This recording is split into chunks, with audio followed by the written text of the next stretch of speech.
Bismillahirrahmanirrahim. Allah Subhanahu wa taala mengatakan wailun likulli humazatil lumazah. Celaka setiap humazah pengumpat, lumazah dan pencela. Alladzi jama'a malan wa 'addada. Yang mengumpul-ngumpulkan harta kemudian menghitung-hitungnya. Yahsabu anna malahu akhlada. Manusia mengira bahwa hartanya dapat mengekalkan dirinya. Kalla, sekali-kali tidak. La yumbadanna fil hutamah. Pasti dia akan dilemparkan ke dalam neraka hutamah. Wa ma adraka mal hutamah. Tahukah kamu apa neraka hutamah itu? Narullahil muqadah, yaitu api Allah yang dinyalakan. Allati tattali'u 'alal afidah, yang membakar sampai ke hati. Innaha 'alaihim muqsadah. Sungguh api itu alaihim, atas mereka, musadah, tertutup dengan sangat rapat. Fi amadin mumaddadah, dan mereka diikat pada tiang-tiang yang sangat panjang yang ada dalam neraka. Wailu likulli humazatil lumazah. Sebenarnya humazah dan lumazah itu bagian daripada ghibah. Dia bagian daripada ghibah, dan ghibah itu dosa besar.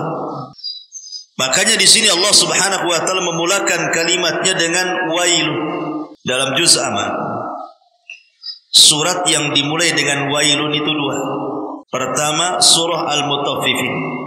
Wailun lil mutaffifin. Kemudian di sini yang keduanya wailun likulli humazatil lumazah. Dua surat baik Mutaffifin ataupun Humazah, dua-duanya surat dalam rangka membela orang-orang du'afa, orang-orang yang lemah dan orang-orang yang beriman. Sebenarnya Humazah dan Lumazah itu di zaman Nabi SAW tahu siapa orangnya, karena setiap ayat di dalam Al-Quran itu terkadang ada asbab nuzulnya. Kenapa sampai turun ayat ini atau surat ini? Artinya sudah tahu sebenarnya orangnya ketika surat Al-Humazah itu turun, siapa yang dimaksud. Tetapi Allah Subhanahu wa taala tidak menyebut orangnya. Allah hanya menyebutkan sifat-sifatnya saja. Untuk apa? Sebagai bukti bahwa Al-Quran itu bukan dibatasi waktu. Sebab kalau disebutkan orangnya berarti dibatasi waktu hanya di zaman Nabi saja. Lah ketika Al-Quran tidak menyebutkan siapa orang yang dimaksud Humazah dan Lumazah itu di zaman turunnya ayat ini, hanya disebutkan sifatnya Humazah dan Lumazah itu, menunjukkan Al-Quran ini sifatnya universal, umum, berlaku di zaman Rasul dan berlaku di zaman sekarang. Karena menyebut sifat, maka siapapun yang memiliki sifat Humazah dan Lumazah tidak mesti kepada orang yang turunnya ayat ini di zaman Rasul, maka dia masuk pada surah Humazah ini. Siapapun dia, tidak mesti di zaman Nabi, gitu maksudnya. Di zaman kita pun kalau kita memiliki sifat Humazah dan Lumazah berarti masuk pada ancaman wailun. Dan dalam kaidah Al-Quran, setiap dosa yang dimulakan dengan kalimat wailun maka dipastikan dosa itu dosa besar. Setiap dosa yang dimulai dengan kalimat wailun dipastikan itu dosa besar. Wailun lil musallin alladzina hum an salatihim sahun. Orang-orang yang sahun dalam salatnya, mengakhir-akhirkan waktu salat sampai keluar waktunya, dosa besar. Makanya Allah mengatakan wailun, celaka mereka. Wailun lil mutaffifin. Mutaffif adalah orang yang mengurang-urang takaran dan timbangan. Terkadang kalau kita mengurang-urang takaran dan timbangan dalam jual beli itu, kita tidak tahu siapa yang membeli. Boleh jadi dia fakir miskin, boleh dia jadi anak yatim, boleh jadi orang susah. Tiba-tiba kita kurangi hak mereka, dosa besar. Makanya Allah mengatakan wailun, celaka mereka. Termasuk di sini wailun, celaka likulli humazatil lumazah. Siapa humazah dan siapa itu lumazah, dan apa itu humazah? Sebelum saya menjelaskan apa itu humazah dan lumazah, kita akan mengenal apa makna wailun itu. Ahli tafsir mengatakan bahwa wailun itu artinya wadin fi jahannam, sebuah lembah yang terletak di dasar jahannam. Syadidul qa'ri wa syadidun natani wa sadidul dhulmi, sangat dalam, sangat gelap, dan sangat busuk karena seluruh darah dan nanah penduduk neraka masuk pada lembah itu. Saking mengerikannya lembah ini, sampai-sampai jahannam setiap hari berlindung kepada Allah Subhanahu wa taala, ketakutan dengan lembahnya. Itulah disebut wailun namanya. Sebuah lembah di dalam jahannam. Wailun, untuk siapa wail ini? Lembah di neraka jahannam itu untuk siapa? Likulli humazatin lumazah, untuk setiap yang humazah dan lumazah. Apa humazah, apa lumazah? Humazah itu adalah mengejek manusia dengan perbuatan. Umpamanya ada orang yang pincang, antum tiru-tiru pula pincang-pincangan. Kan ada orang kayak gitu tuh. Nengok tuh ada orang pincang, kita nirukan dia pula. Itu namanya humazah. Meniru-niru orang, tetapi dalam rangka celaan, menghina dan mengejek, gitu maksudnya.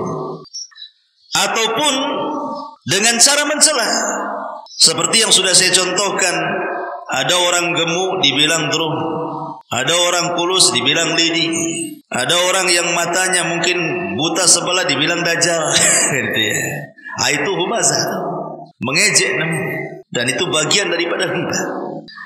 Ataupun lumazah. Lumazah itu dengan lisan dia, kalau humazah dengan perbuatannya. Tapi sama-sama mengejek dengan ghibah. Tidak boleh. Karena isyarat sendiri bagian daripada ghibah. Ghibah itu tidak mesti ucapan. Seperti mamanya Aisyah radhiyallahu anha pernah mengisyaratkan kepada Safiyah madunya. Dia tidak suka dengan Safiyah karena Safiyah itu cantik orangnya, sehingga cemburu dia.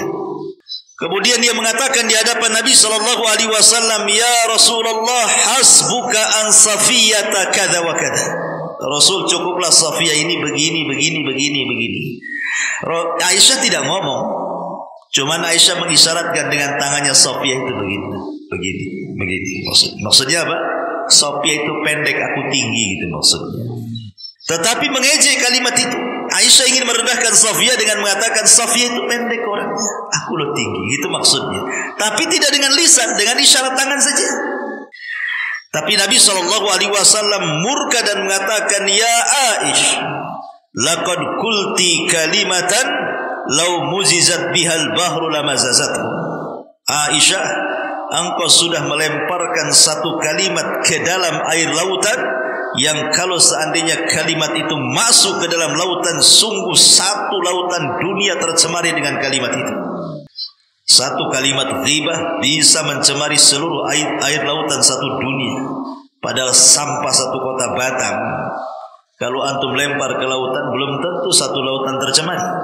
Tapi satu kalimat ghibah cukup mencemari seluruh air lautan. Dahsyatnya ghibah. Ya. Ma'asyiral muslimin yang dimuliakan Allah Azza wa Jalla, wailun likulli humazatin lumazah. Intinya humazah dan lumazah itu bagian daripada ghibah. Dan seburuk-buruk ghibah itu adalah ucapan menjelek-jelekan manusia. Dari sini kita tahu bahwa ketika anggota badan kita dari atas kepala sampai kaki yang paling memungkinkan menyakiti perasaan orang adalah lisan.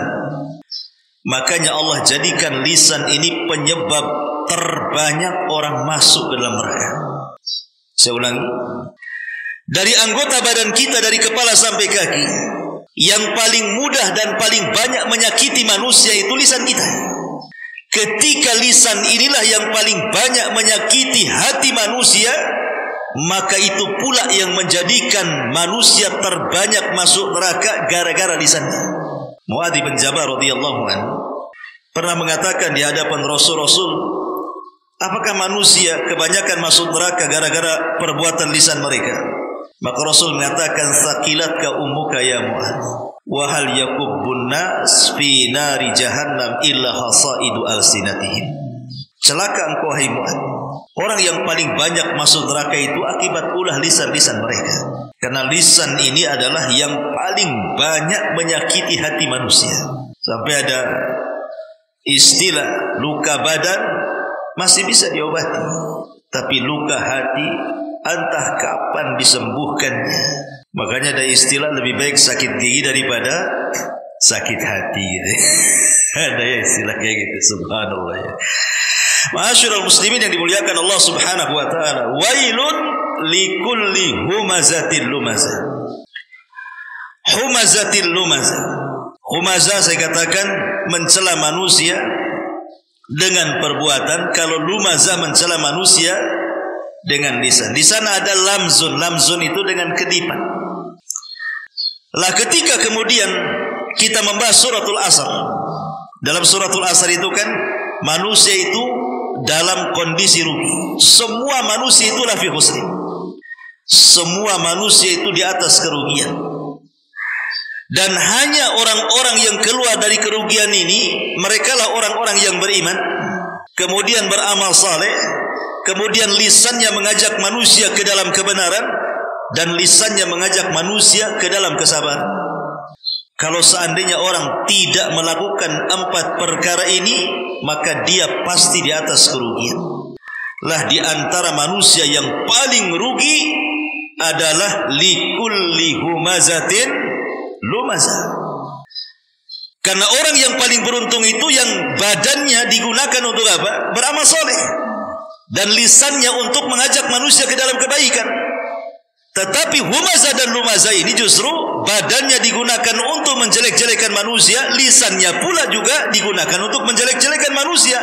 Makanya surah humazah jatuh setelah suratul Asr untuk menunjukkan bahwa inilah orang yang rugi ini, humazah dan lumazah ini. Dan di zaman Nabi SAW, humazah dan lumazah itu adalah mereka orang-orang yang memiliki harta banyak, orang-orang kaya, sekelas Abu Jahal, Abi Sufyan, Umayyah, Al-Walid, orang-orang kaya di zaman itu.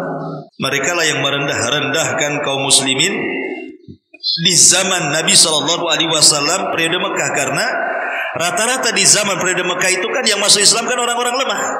Bilal, Zunairah, Khabbab bin Arat, budak-budak yang miskin. Sehingga mereka kemudian mencelanya karena posisi Abu Jahal CS ini merasa mereka orang kaya, terhormat, sementara kaum muslimin yang lemah-lemah itu mereka orang-orang susah. Makanya mereka mengejek orang-orang yang beriman di zaman itu dengan kekayaan mereka, merasa paling terhormat sehingga merendahkan orang lain. Dari sini Allah mengatakan alladzi jama'a malan wa 'addada. Berarti sifat humazah dan lumazah itu lekat dengan orang yang mengumpul-ngumpulkan harta dan menghitung-hitung. Dan dari sini ada kaidah bahwa harta itu kalau tidak dikelola dengan baik, maka akan menjadi rahasia bejatnya manusia. Harta kalau dipegang orang jahat, maka harta itu akan jadi jahat. Tapi harta itu kalau dipegang orang baik, maka akan jadi baik. Makanya Rasul mengatakan malun saleh li rajulin saleh. Harta yang baik itu kalau dipegang orang baik. Maknanya harta itu akan jadi jahat kalau yang memegang orang jahat. Dari sini kita tahu bahwa mal sirru tughyan. Harta itu rahasia bejatnya orang. Alladzi jama'a malan wa 'addada. Apa maknanya jama'a malan wa 'addada, dan apa itu mal? Kenapa bahasa Arabnya harta itu mal? Mal itu diambil dari mala yamilu mailan, artinya kecondongan hati. Makanya Imam Syafi'i rahimahullahu taala mengatakan apa? Ra'aitun nasa qad man ala man indahu malun wa ma la indahu malun fannasu anhu qad mal. Ra'aitun nasa qad dhahabu ala man indahu dhahabun wa man la indahu dhahabun fannasu anhu dhahab. Ra'aitun nasal munfadhah ala man indahu fiddah wa man la indahu fiddah fannasu anhul munfadhu. Itulah syairnya Imam Syafi'i ketika menggambarkan posisi harta. Apa kata Imam Syafi'i? Ra'aitun nas, aku melihat manusia qad malu, sungguh mereka condong kepada siapa? Ala man indahu malun, kepada orang yang punya harta. Wa mala indahu malun, tapi kalau orang tidak punya harta, fannasu anhu qad malu, pasti manusia akan pergi dari dia. Ra'aitun nasa qad zahabu, manusia pada pergi kepada siapa? Alaman indahu zahabun, kepada orang yang memiliki banyak emasnya. Wa man la indahu zahabun fannasu anhu zahabu, dan orang yang tidak punya emas banyak, manusia pergi dari dia. Dan begitu seterusnya. Artinya bahwa disebut harta itu mal dan disebut mal itu mal karena hati ini condong ingin memilikinya. Harta ini disebut mal karena manusia itu cenderung ingin punya. Orang punya mobil pengen juga, orang punya rumah pengen punya rumah, orang punya tanah pengen punya tanah. Pokoknya sesuatu yang condong kepada itu, itulah harta. Lah harta itu menyodot manusia. Kalau ada rapat masjid, satu Pak Imam hafal Quran, satu pula muhsinin banyak uang, rapatlah satu meja. Kata Pak Imam ini pendapat saya begini-begini di dalilnya. Kata yang punya harta, enggak begitu. Kalau enggak, saya stop harta saya. Kira-kira yang dimenangkan imamnya atau muhsininnya ini? Adalah imam aja di cancel, bisa diganti kali imam. Muhsin ini susah nyarinya ini kali.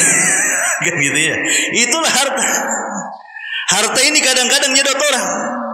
Siapapun yang punya harta, maka manusia akan cenderung kepada dia. Makanya harta disebut mal karena mailul qalbi, ada kecenderungan hati, itu maksudnya. Ma'asyiral muslimin yang dimuliakan Allah Azza wa Jalla, jama'a malan wa addada. Kalimat wa addada, ada yang mengatakan maksudnya yang mengumpul-ngumpulkan harta dan berbagai macam harta yang ada. Artinya kalau sudah punya mobil, pengen punya rumah. Kalau sudah punya rumah, pengen punya tanah. Kalau sudah punya tanah, pengen punya ini, punya itu. Pokoknya berbagai macam harta kalau bisa dia punya. Itu makna yang pertama, wa'addada. Makna yang kedua kata para ulama, jama'a amalan wa'addada, itu artinya wa'addada di sini menghitung-hitung. Ini saya sudah punya kos-kosan 3 pintu. Rupanya di sampingnya ada tanah kosong. Tanya tuh, itu tanah siapa ya, dijual nggak tuh? Gitu, mulai itu deh. Siapa yang punya ya? Ada nggak nomor teleponnya? Gitu. Untuk apa? Kalau bisa nambah pintu lagi. Nih kalau sudah kena nih tanahnya, dibuat lagi kos-kosan sama dia kan? Di depannya ada tanah kosong lagi. Ini punya siapa nih? Mulai begitu. Itu namanya wa'addadah namanya. Pengen bertambah dan bertambah. Tengok saldo rekening kok tambah-tambah ini. Kalau bisa tambah gitu ya. Jadi itu maknanya wa'addada. Jama'a malan wa'addada. Kecenderungan manusia kalau sudah mengumpulkan harta pasti ingin bertambah. Itu manusiawi sebenarnya. Mengumpul-ngumpulkan harta itu tidak tercela. Tidak tercela sama sekali. Al-asyaratul mubasyiruna bil jannah, 10 sahabat yang dijanjikan masuk surga itu semua orang kaya. Abu Bakar orang kaya, Utsman orang kaya, Abdurrahman bin Auf orang kaya, semua orang kaya. Tidak ada orang miskin, hanya Ali saja yang kurang. Tapi rata-rata al-asyaratul mubasyiruna bil jannah itu agniya, semua orang kaya. Lalu kapan jama'a mala wa addada ini menjadi tercela? Ketika menimbulkan humazatun lumazah. Kalau dengan harta itu menjadi humazah, dengan harta menjadi lumazah, mulai dia sombong dengan hartanya, kemudian merendahkan yang lainnya, itu yang enggak boleh. Atau kemudian menjadi bakhil dan tidak menginfakkan hartanya, itu menjadi tercela. Tapi kalau dia kaya, sekaya Abu Bakar, kemudian diinfakkan, sekaya Utsman diinfakkan, sekaya Abdurrahman bin Auf diinfakkan, itu yang luar biasa. Karena Rasul mengatakan, maluka ma akalta fa afnaita wa ma labista fa ablaita wa ma tasaddaqta fa abqaita, hartamu yang kau makan habis, yang kau pakai usang, yang kau sedekahkan, itulah yang akan menjadi tetap bagi dia di kuburannya. Jama'a malan wa addada. Yahsabu anna malahu aghlada. Manusia mengira bahwa harta itu bisa mengekalkannya. Kenapa manusia mengira bahwa harta itu yang mengekalkan? Bagi orang-orang susah, ketika memandang orang kaya, seolah-olah kekayaan itu bisa mengekalkan orang itu. Contoh sederhana. Antum yang usianya mungkin sudah 50 tahun, tapi kaya. Dengan kekayaannya antum bisa sauna, bisa merawat gitu ya, minum vitamin, awet muda. Kayaknya nggak tua-tua antum itu. Walaupun usianya sudah 50 tahun kan, ada perawatan karena ada uang. Coba orang yang nggak punya uang, hidup di ruli, kerja bangunan, panas-panas, hitam. Itu usia 50 tahun itu udah kaya 80 tahun. Tua itu, awet tua. Ya kan, kita lihatlah perempuan itu usia 40 tahun karena dia punya uang, dia bisa merawat badannya. Ya kayak perawan tinting lah. Tapi perawan usia 20 tahun, anak orang miskin, hidupnya susah, mukanya itu kayak 40 tahun tuh. Sehingga orang-orang memandang bahwa kok awet muda dia ya. Seolah-olah apa? Hartanya mengekalkan dia. Sebenarnya nggak ada awet muda itu, yang ada awet tua. Nggak ada cerita, itu casing saja muda itu. Yang namanya usia itu tidak bisa dibohongi. Maknanya sudah dekat ajalnya. Ini makna akhlada. Ini satu penafsiran. Penafsiran yang kedua, maksudnya yahsabu anna malahu akhlada itu maksudnya orang-orang kaya itu mereka khawatir kalau seandainya kekayaannya hilang, tidak kekal lagi penghormatan manusia kepada dia. Kalau kekayaannya hilang, manusia sudah mulai meremehkan dan merendahkan dirinya. Takut dia. Dari situlah terlahir kebakhilan. Bakhil jadinya. Nanti kalau saya infakkan habis harta, nanti saya miskin kayak dia, nanti nggak dihormati orang. Bahaya saya. Sehingga seolah-olah harta itu bisa mengekalkan kehormatannya. Kalau dia kaya dipuji orang terus, kalau dia kaya dihormati orang terus, dimuliakan orang terus.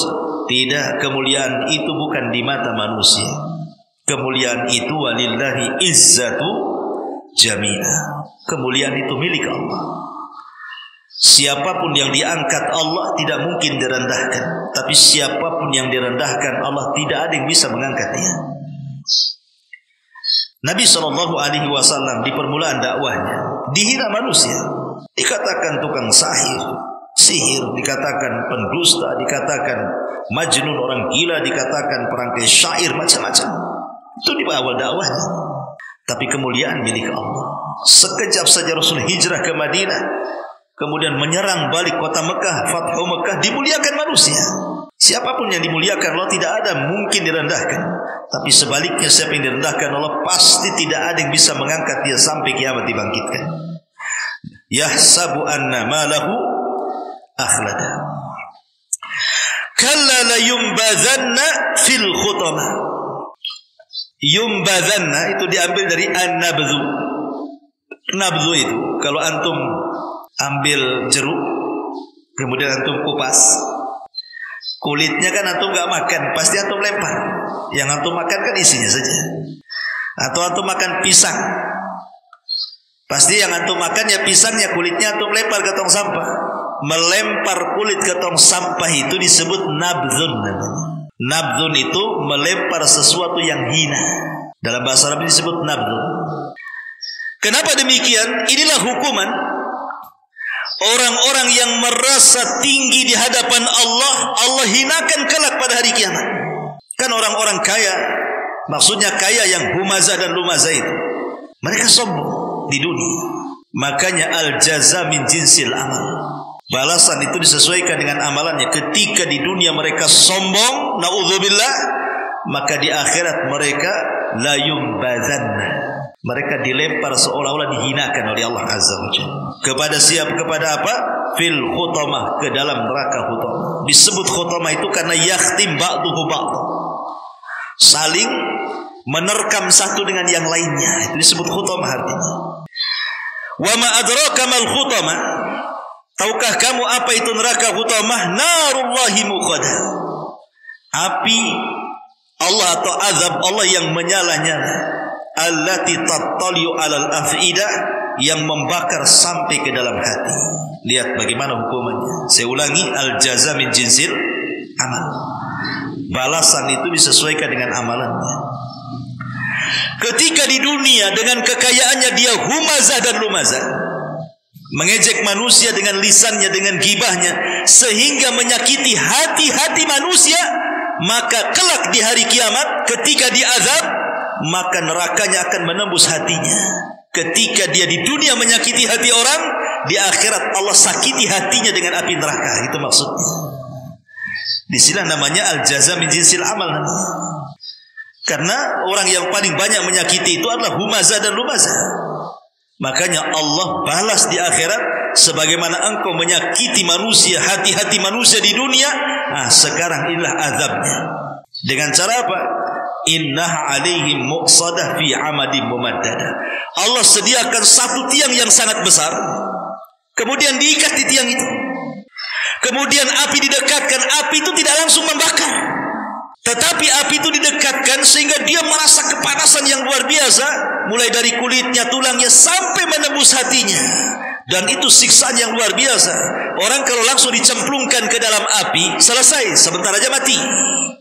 Tapi kalau orang ini didiamin, apinya mendekat kita, itu lambat matinya tuh. Ya kan? Kalau orang dimasukkan ke dalam api kan langsung gosong, selesai kan gitu ya. Cepat dia siksaannya. Tapi kalau diikat di tiang, kemudian apinya dekat dengan kita, jangan lagi dekat. Ada kebakaran rumah saja kita dekat-dekat, panasnya luar biasa tuh kan. Berusaha kita menghindar dari situ. Begitulah hukuman humazah dan lumazah itu. Makanya Allah mengatakan innaha alaihim muqsadatun fi amadin mumaddada. Sungguh api itu di atas mereka ditutup rapat, sementara mereka terikat di tiang-tiang yang sangat panjang. Supaya apa? Supaya panasnya itu merasakan sampai ke ulu hati mereka, sebagai balasan mereka menyakiti hati manusia. Wallahu a'lam bishawab. Inilah tafsir singkat dari surah Al-Humazah. Subhanallahi wa bihamdika, asyhadu an la ilaha illa anta, astaghfiruka wa atubu ilaik. Wallahu ta'ala. Assalamualaikum warahmatullahi wabarakatuh.